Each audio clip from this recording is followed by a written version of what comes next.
Olá, boa noite para você ligado no Ponto de Vista. No programa de hoje vamos receber o secretário de Recursos Hídricos do Estado, Almir Cirilo. Em janeiro, a governadora Raquel Lira decretou situação de emergência em 117 municípios de Pernambuco.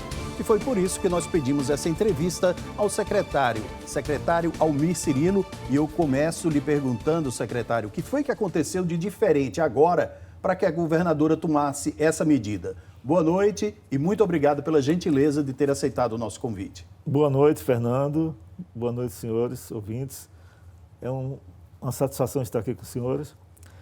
Veja só, não foi de hoje a decretação do estado de emergência, olhando para o estado como um todo, porque alguns municípios, na verdade, já tinham pedido 94 já tinham solicitado essa decretação para a Defesa Civil do Estado e a Defesa Civil da União, devido à situação de escassez de água, principalmente nos seus territórios rurais. Essa é uma época de estiagem. Já no sertão já começou a chover há algum tempo, mas na época que foi solicitado, efetivamente era o auge do período seco. Então, principalmente a população rural sofria mais e, de certa forma, tem sido ainda, nós estamos lutando para mudar esse quadro, ainda um processo repetitivo, onde as pessoas já por décadas sofrem do desabastecimento de água na zona rural. O que mudou foi o seguinte, a constatação de que diversos mananciais, até mesmo aqui na região metropolitana, passaram a apresentar volumes de acumulação de água bem inferiores, quando a gente compara até com os anos recentes, nas mesmas estações. Então, hoje nós estamos com cerca de 13% de reservatórios em colapso, quase 30% com pouco armazenamento, abaixo de 30% de acumulação. Olhando para o estado inteiro, isso é bastante prejudicial. Tá? Então, essa dificuldade de abastecer as cidades, em pleno verão, em plena época de alto consumo, com altas temperaturas, o que faz com que as pessoas naturalmente já comecem a utilizar mais água, que levou a solicitação que a Compesa nos trouxe, e nós encaminhamos à governadora, à Defesa Civil, e daí vem essa declaração de estado de emergência, não só para possibilitar a agilização de medidas alternativas, entre elas o carro-pipa, para atender nos pontos, nas dificuldades extremas, como também proporcionar que o Estado tenha mais agilidade, estados e municípios, mais agilidade de efetuar alguns procedimentos para minimizar o impacto desse momento.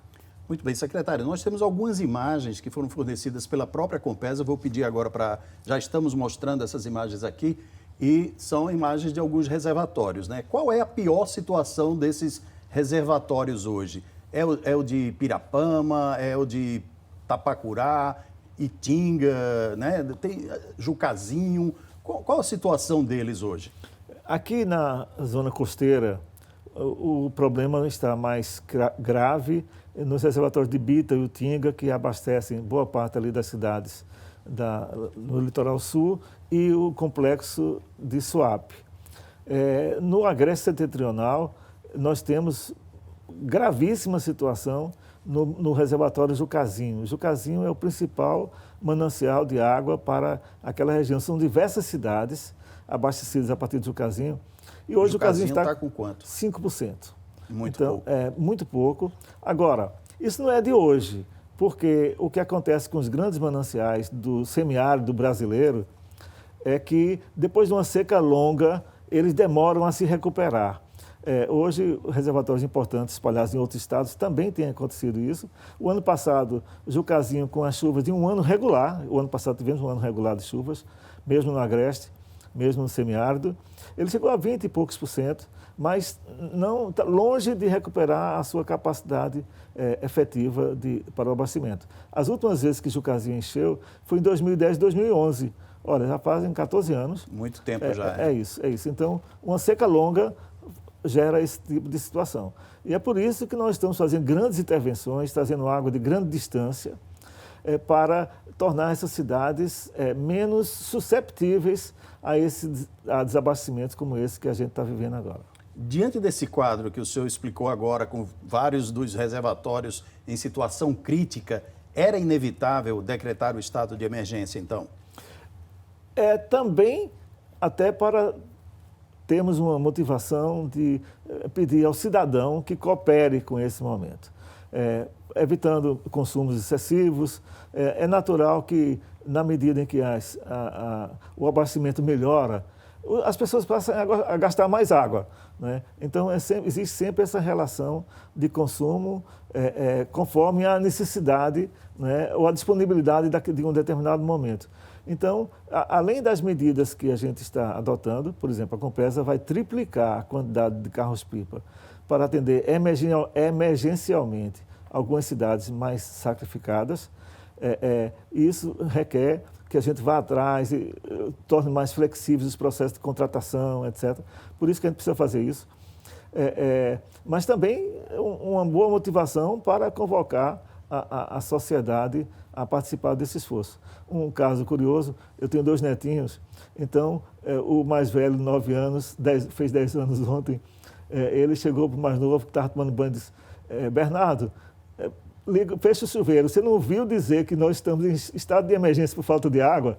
Então, veja, esse é o tipo de recado que a gente precisa levar para a população, para conclamá-los também a fazer uma parte importante nesse processo, controlar o desperdício no interior da sua residência. Agora, secretário, recentemente nós tivemos chuvas intensas em várias regiões do estado, região metropolitana inclusive, algumas cidades mais próximas do Agreste, né?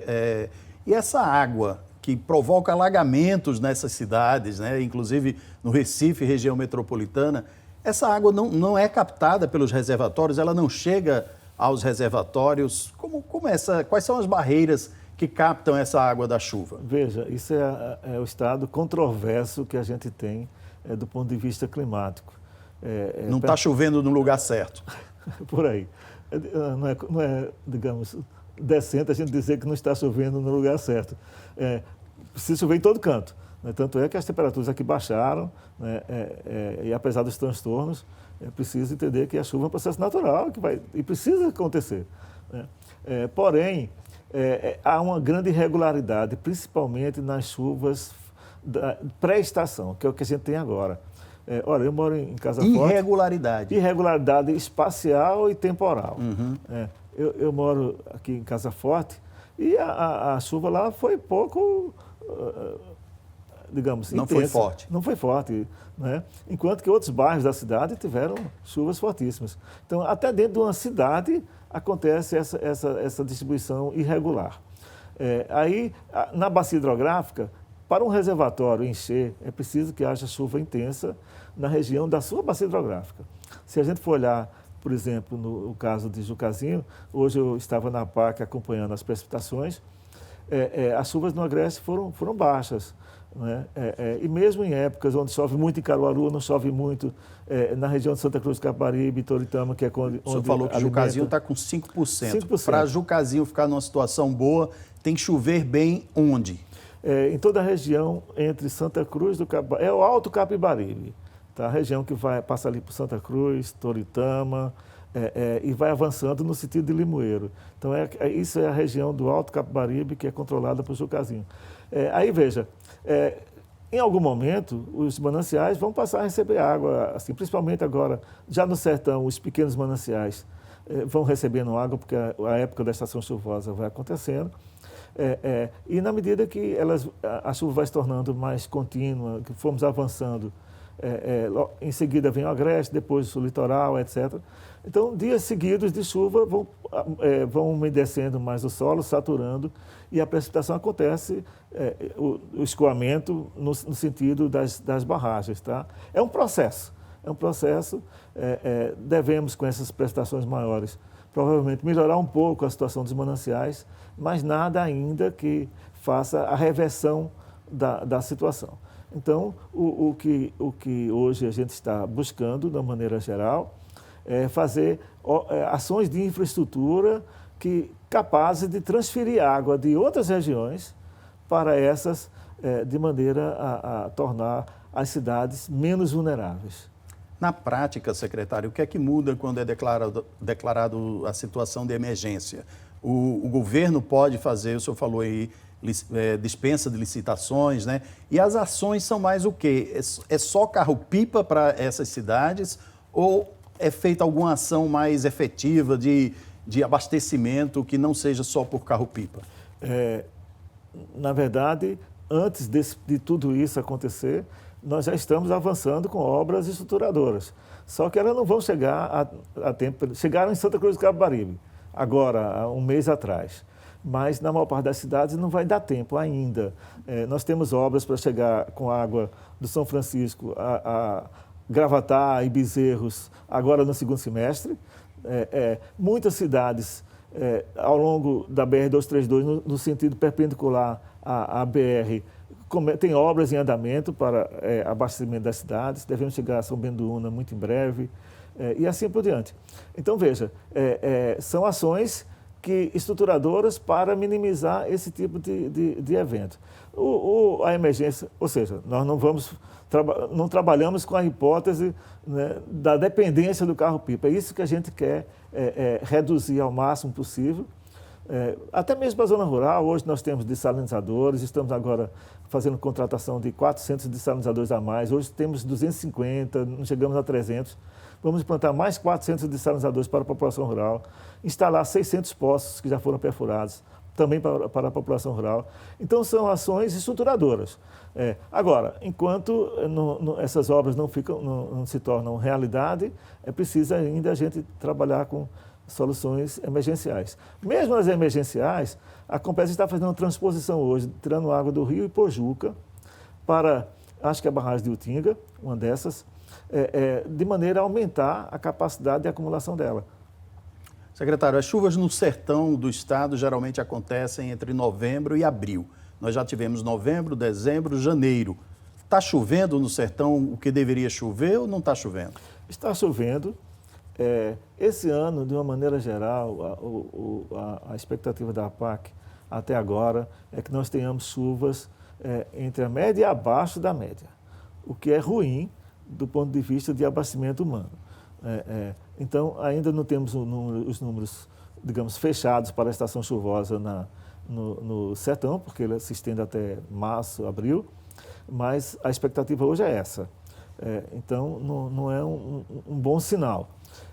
Mas está chovendo, os pequenos mananciais vão recebendo água, isso facilita a agricultura, a pecuária de pequena escala lá na região.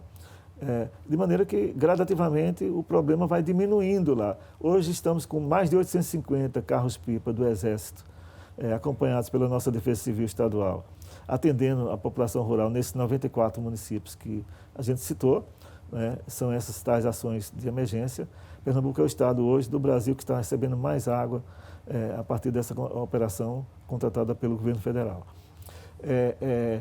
E obras estruturantes, como eu falei, as águas São Francisco que estão chegando, já passaram por Caruaru, já passaram por Santa Cruz do Capibaribe, estão avançando no sentido de Gravatá, de Toritama e transversalmente. Então, serão vamos chegar a 23 cidades até esse final do ano que vem, sendo abastecidas, enquanto começamos a fazer as obras da segunda etapa da adutora de São Francisco. Há um compromisso com o governo do presidente Lula, que tem sido sempre presente nesse esforço, de trazer os 2 bilhões de reais que a gente precisa para fazer essa grande obra, e assim a gente vai chegar a 68 cidades. Então, olha, 68 cidades, a maior parte delas na região semiárida, é um grande estímulo, uma grande força para que a gente se torne essas cidades menos vulneráveis a esse tipo de situação que estamos vivendo hoje. Muito bem, secretário. Quero continuar falando sobre essa transposição do São Francisco. Nós vamos fazer um rápido intervalo comercial e voltamos daqui a pouco. Não saia daí.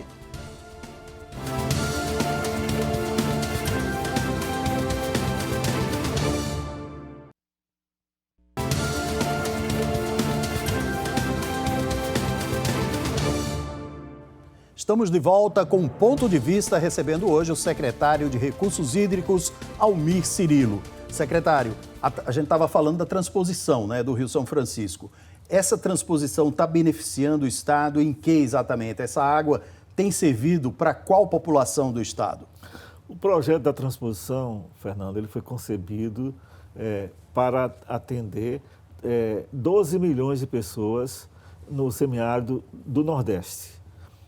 Entre elas, um contingente muito grande, de mais de 2 milhões de pessoas no estado de Pernambuco. No primeiro momento, para abastecimento humano. Então, cabem aos diversos estados, a partir dos estudos que foram feitos pela Agência Nacional de Águas, uma quantidade, um volume, uma vazão, para atender essas necessidades que foram detectadas pelos estudos, e essa água é complementar à disponibilidade local, ou seja, além dela, de São Francisco, vamos precisar continuar usando as águas das barragens, dos poços, dos mananciais já existentes. Então, hoje, nós estamos com os dois eixos da transposição, o eixo norte e o eixo leste, levando água já aos diversos estados, até mesmo ao Ceará a água já chegou. O primeiro foi a Paraíba. O Pernambuco tem uma peculiaridade aí diferente. Pernambuco está trazendo a água em tubulações, em adutoras, a partir desses eixos. Isso tem uma grande vantagem, é que nós não perdemos água no processo. Na Paraíba e no Rio Grande do Norte e no Ceará, a água é lançada em rios, que depois irão para os reservatórios. Então, aí tem perdas naturais, mais evaporação, infiltração, outros usos, etc. E aqui, efetivamente, a gente tem essa vantagem de, ao trazer água em tubulações, a gente ter mais, não ter perdas no processo. A adutora ela foi projetada, né, para atender o agreste pernambucano, uma parte ainda um pouco da zona da mata, e há uma vazão de Desculpe interromper, a transposição em Pernambuco está concluída ou ainda falta concluir alguma etapa? Os eixos estão concluídos, os sistemas de bombeamento hoje existentes, eles são suficientes apenas para levar a água para o abastecimento humano, que é uma vazão de 26,5 metros cúbicos por segundo, ou seja, 26.500 litros por segundo. No futuro, em outras circunstâncias, quando Sobradinho estiver cheio, vai ser possível levar até 127 mil litros por segundo para os diversos estados, de maneira a encher reservatórios e proporcionar outros usos como desenvolvimento, irrigação, etc. Mas para isso tem essas duas condições. Primeiro, que o reservatório, o São Francisco esteja com excedente de água, de maneira que os usos existentes na bacia não sejam de nenhuma forma prejudicados. E que a estrutura capaz de conduzir essa água seja feita. Essa estrutura complementar ainda não está concluída, mas o mais premente, o mais urgente, que é o abastecimento humano, efetivamente já temos a estrutura pronta, só falta, no caso de Pernambuco, concluir as adutoras, porque a Paraíba, por exemplo, a água chega no rio Paraíba e ali ela vai para Campina Grande, que é a principal beneficiária desse processo. Secretário, eu já ouvi o senhor falando em algum, não lembro agora em que momento, para que jornal ou TV mesmo, o senhor falando que Pernambuco é um dos estados que tem a situação mais crítica de abastecimento de água. A realidade é essa mesmo? Nós temos a menor disponibilidade de água por habitante do Brasil. Há um patamar aí estabelecido pela ONU, de que uma nação, uma região, para se desenvolver bem, ela precisa ter 1.300 metros cúbicos por habitante por ano, para todos os usos, industriais, comerciais, e abastecimento, pecuária, agricultura, etc. No mínimo. 1.300? 1.500. Metros cúbicos. Isso. Hoje, que seria o mínimo. Hoje, para dar uma ideia para você, a Agreste Pernambucano tem 800, que é a área mais crítica entre todas essas regiões. Então, pior do que no sertão a situação no Agreste? É pior do que no sertão, primeiro que o sertão tem o São Francisco. Então, como existe a possibilidade de transferir a água do São Francisco, que é o que a gente está fazendo, minimiza o problema. E também, partes do sertão tem água subterrânea, bastante água subterrânea, às vezes poços com grande vazão, que são usados para abastecimento, algumas atividades produtivas, etc. O que não tem no Agreste. Então, efetivamente, o Agreste é a região mais crítica dentro de Pernambuco e no país como um todo. Agora, secretário, ao mesmo tempo que a gente está falando de escassez, né, a gente tem muitas vezes um grande desperdício de água.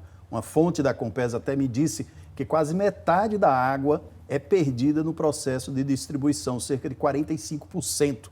Esse número me impressionou. O senhor trabalha isso junto à Compesa para tentar diminuir esse desperdício? Por que isso ainda acontece no momento em que a gente sabe que a água não deveria ser desperdiçada? Esse é um dos grandes desafios e é por isso que a gente está trabalhando para uma mudança radical dentro dos processos que hoje são exercidos pela Compesa, que ela faz todas as etapas em água e esgotamento sanitário.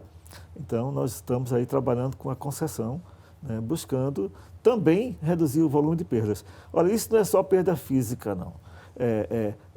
Também existe o que a gente chama de perdas de faturamento, por exemplo. As pessoas, ao não serem medidas, ou seja, ao não ter o seu consumo medido, elas estão pagando menos. Consequentemente, está entrando menos dinheiro para os investimentos. E outros não pagam. Então, a gente diz que são perdas físicas e perdas de faturamento, né? Esse conjunto que chega aí aos 50%. Então, a meta... E às vezes a gente vê um cano estourado, chega a dar uma dó, né? Quando Total. Você vê aquele cano estourado ali, Verdade. demorando a ser consertado. Verdade. Por que isso demora tanto ainda? Veja, nós passamos, quando chegamos no Estado, nós tínhamos contratos de prestação, e são sempre contratos terceirizados, porque a Compesa não tem, nem deve ter funcionários suficientes para estar atendendo a todos esses processos. E os serviços eram muito ruins. Então, hoje, a Compesa já trabalha com um novo processo de pagamento pelos serviços prestados em função de resultados. Então, há uma série de metas, de requisitos, de tempo de conserto, de eficiência, etc. E isso reduziu bastante o processo, a ponto de que nas avaliações que se fazem das empresas, a Compesa ocupava o primeiro ou segundo lugar em reclamações e caiu para o sexto. Não é ainda nada para a gente se vangloriar, mas é um indicador, né, de que as coisas estão mudando e a gente quer expandir esse tipo de contratação dos serviços de reparos para o Estado inteiro, né, como uma mudança de paradigma também para que a eficiência seja visível e a gente gaste menos nesse processo. O senhor falou aí da concessão da Compesa, né? Hoje tem se falado muito dessa concessão, até a oposição reclama, tem gente que é a favor, tem gente que é contra. Qual é a proposta do governo do Estado? O que é que a governadora Raquel Lira defende em termos de concessão da Compesa? Desde a época de campanha... Concessão de serviços da Compesa. Desde a época de campanha, que a governadora já anunciava que iria fazer reformas nesse sentido, para ganhar eficiência. Olha, lamentavelmente, e não é agora, ao longo da história de Pernambuco, nós estivemos sempre correndo atrás do prejuízo. Porque o que é que acontece? As cidades cresceram, o consumo cresceu, os hábitos da população se tornaram mais demandantes por água, tudo cresceu e não foi possível crescer a oferta nem a eficiência para não gastar menos, perder menos, na mesma proporção que a demanda crescia. Então, quando a gente anda aí pelo estado inteiro, é perceptível claramente que as pessoas querem uma prestação de um serviço melhor. A gente tem uma Compesa onde os funcionários são elogiados, onde a gente chega, as pessoas reconhecem o esforço das pessoas para prestar o melhor serviço possível à comunidade, né? Mas não há hoje condição efetiva de que o Estado atenda aos requisitos que estão propostos, definidos, né, no marco legal de saneamento, de que até 2033 a gente tem que ter 99% das pessoas com acesso à água e 90% com acesso aos serviços de coleta e tratamento de esgotos. Para isso, nós contratamos já no começo do ano passado o BNDES, que contratou um conjunto de empresas e numa discussão contínua com os técnicos da Secretaria de Recursos Hídricos e da Compesa, se estudou cada detalhe do que precisava ser feito. Foi instituída aí a Secretaria de Projetos Estratégicos do governo e ela é responsável pela contratação desses serviços e da implementação do que a gente espera fazer no processo de concessão. Qual a ideia? É que duas partes desse processo serão levadas para a iniciativa privada. É a distribuição da água e a coleta e tratamento dos esgotos. Por que a distribuição da água? É onde reside um dos maiores desafios. O que é que nós temos a situação? As cidades cresceram, novos bairros, loteamentos, crescem numa velocidade espantosa. E a continuidade, a expansão desse serviço de rede, trocar a rede, tem que trocar os diâmetros das tubulações, aumentar substituir por tubulações com maior diâmetro para conduzir a vazão necessária. Isso é um esforço muito grande sobre dois pontos: dinheiro e tempo. O volume de recursos que a gente já avaliou, considerando água e o esgotamento sanitário, que é muito pior, porque a realidade da maior parte dos municípios, por exemplo, menores do nosso estado, é zero de tratamento de esgoto. Nas cidades maiores a gente tem um percentual de atendimento maior, o melhor é Petrolina, mas mesmo assim a população ainda reclama porque quer um serviço 100% do seu esgoto tratado. Então, veja, nós precisamos de 35 bilhões de reais para chegar nesse patamar, né, de resolutividade. Como é que a gente vai conseguir esse recurso? Não é fácil. Então, muita gente, às vezes de uma forma mais politizada ou às vezes ideológica, diz: não, mas o governo federal, o governo do estado tem que considerar como absoluta prioridade essa questão e resolver isso. Mas tem que cuidar do resto, né? Estrada, água... Inclusive, eu queria falar um ponto, a entrevista da gente já está quase acabando, e eu queria não deixar de tocar num ponto com o senhor, o racionamento da água, né? A gente vê, às vezes, essa distribuição do racionamento, a população muitas vezes não entende, né? Que fica, por exemplo, Boa Viagem tem muito mais dias de abastecimento do que alguns bairros de periferia do Recife ou de Olinda, por exemplo. Uhum. Por que isso acontece? Por força da localização geográfica dos sistemas de abastecimento. Então, a boa parte da água que atende a planície de Recife, que é a parte mais baixa, ela vem dessas barragens mais próximas, onde são fontes mais perenes e é mais fácil atendê-las. Enquanto que, por exemplo, a região metropolitana norte, ela depende muito da barragem de Botafogo e de uns sistemas menores, de poços. Consequentemente, a disponibilidade de água é menor, né, para atender essas populações. Mas há um esforço grande do Estado de aumentar, perfurar mais poços nas regiões onde é possível fazer isso, de melhorar os sistemas para termos uma distribuição de água mais uniforme. E isso, de novo, a gente está falando de distribuição, que é o nosso grande gargalo. Só fechando o contexto, a Compesa vai continuar sendo uma empresa pública e ela vai ter a missão tão importante quanto aquelas que a gente está concedendo. Nós precisamos da Compesa para produzir mais água, ao falar produzir, construir mais barragens, mais adutoras para levar água para as estações de tratamento, ampliar essa capacidade de tratamento e daí o resto do processo vai ser concedido à iniciativa privada. Muito bem, secretário, muito obrigado pela entrevista. Estamos chegando ao final de mais um Ponto de Vista. Obrigado pela sua presença. Fernando, é tão bom falar sobre essas coisas que foi pouco tempo. Foi pouco tempo. Pouco tempo, porque tínhamos muito mais a acrescentar nessa história, mas o recado é que o governo está atento, o povo precisa de mudança e estamos aqui trabalhando fortemente para dar uma guinada, né, nesse processo de melhorar o atendimento da nossa população no que diz respeito à água e esgotamento sanitário. Muito bem, obrigado de novo. E a você, obrigado pela companhia e audiência. Nós voltamos na semana que vem.